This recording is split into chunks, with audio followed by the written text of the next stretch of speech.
தூத்துக்குடி மாநகராட்சி சாதாரண கூட்டம் இன்று கூட்டரங்கில் நடைபெற்றது. கூட்டத்திற்கு ஜெகன் பெரியசாமி தலைமை தாங்கினார். மாநகராட்சி ஆணையர் மதுபாலன் முன்னிலை வகித்தார்.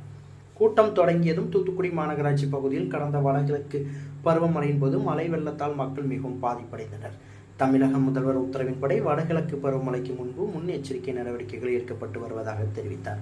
மேலும் பல்வேறு பகுதிகளில் மழைநீர் கால்வாய் அமைக்கப்பட்டு தண்ணீர் செல்வதற்கு நடவடிக்கை மேற்கொள்ளப்பட்டுள்ளது. மேலும் அதிக திறன் கொண்ட மின் மோட்டார் மூலம் தண்ணீரை அகற்ற நடவடிக்கை எடுக்கப்பட்டு வருவதாக அவர் தெரிவித்தார். மேலும் தமிழகத்தின் துணை முதல்வராக பொறுப்பேற்றுள்ள உதயநிதி ஸ்டாலினுக்கு இக்கூட்டம் மூலம் நன்றி தெரிவிப்பதாக மே ஜெகன் பெரியசாமி தெரிவித்தார்.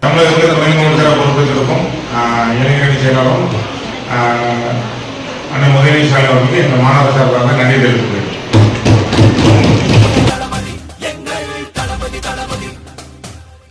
தளபதி நீதான் என்றும் தளபதி